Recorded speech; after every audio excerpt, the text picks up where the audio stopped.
What is up, guys and gals? It is DB Collectibles coming at you with another toy review. Today we're taking a look at the Joytoy Warhammer 30k Horus Heresy Sons of Horus Terminator in Tartaros armor. This is the one with the combi bolter and chain fist.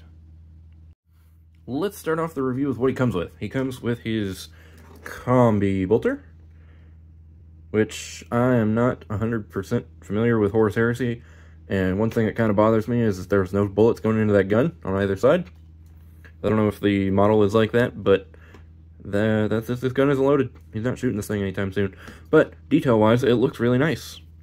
I'm assuming the combi part of this gun is just because it's got a second bolter on it. Storm bolters hadn't been invented yet, apparently. But other than that, the detail looks good. He does come with a gripping hand for swords and such for this arm. I don't know where it is right now. I have lost it.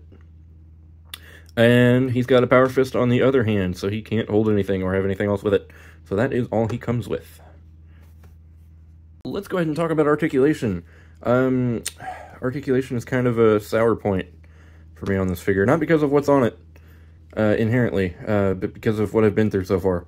This is my second figure that I have owned of this same figure, because while I was recording this video before, I broke it, just off camera. The torso joint up in here was stuck, and it would do this thing where it would just vibrate. If you pulled it forward, it would snap back, and vice versa. It would just bobble in between. I went to take it apart to try to get that joint unseized, and snapped it in half. So I sent it back, and here we are with the second one, which ironically, this one has the exact opposite problem. It's too loose, which is, you know, to be honest, I'm kind of fine with. I can deal with that. It's not a huge problem. I'm not going to downright break it trying to play with it. So, let's start at the top. It has a double ball joint for the head. Great articulation in there. You're going to get him looking down to about there. Looking up pretty far. And then you can just do whatever you want that you would do normally with a ball joint. So, great articulation in the head. The arms, the shoulders are a normal Terminator shoulder joint. Has that swivel joint in the shoulder itself. And then the shoulder pad is connected by a ball joint, so great articulation. And you are capable of getting it out of the way for any pose you would like. The arms go up to there. They have a big swivel at the bicep. And a butterfly joint. So his arms can go all the way across his chest. Only prohibited by the size of the armor. One thing I would be cautious about when moving this arm is this plastic tube.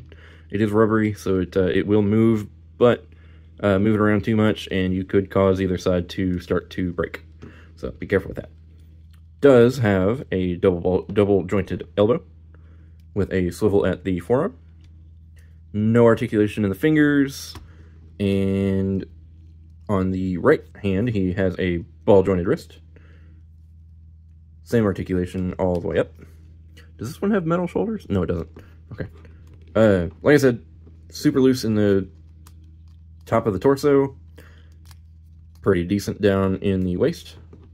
Legs go up to, well, if you can get the hip armor out of the way, it kicks up to there, kicks all the way back to there. There is a little ball joint in his hip armor, so you can move that around. Double joint at the knee, goes to about there. Limited on the armor.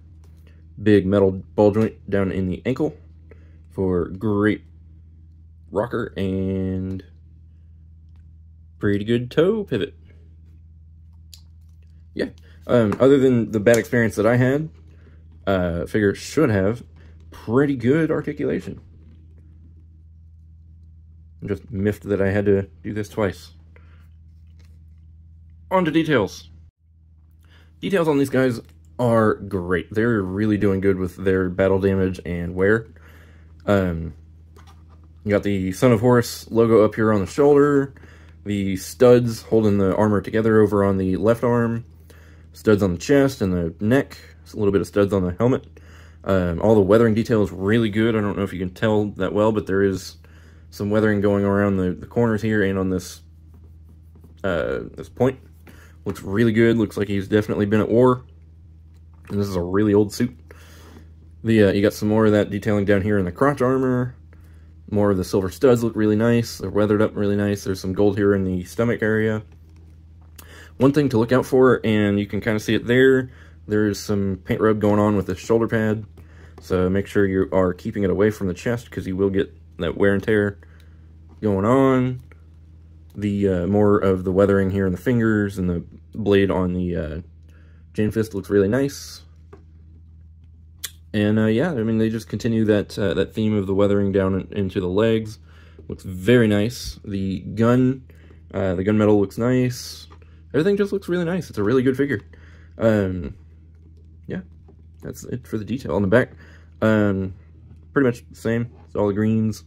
The silver bits look really nice, and his little vents back here look good. Yeah, everything looks really good. I got no problems on detailing and weathering. It looks really nice. I like what they're doing with their newer 30K figures. Alright, give me just a second to set up for size comparisons. Here he is next to the Emperor's Champion, and I believe this is the Space Marine version 2 body. Here he is standing next to a couple of Gravis Marines, a couple of Creepy Crawlers. Here he is next to another one of his brothers of the Sons of Horus, 30K figure, and a random Guardsman. And last but not least, here he is next to a Cataphracti Terminator and a Primaris Terminator. I think that is it for my review. Definitely a great figure. Pick it up if you're into Sons of Horus or Terminators. And if you enjoyed the review, please leave a like and comment down below. Don't forget to subscribe for more. Thank you guys for watching, and have a good one. Bye-bye.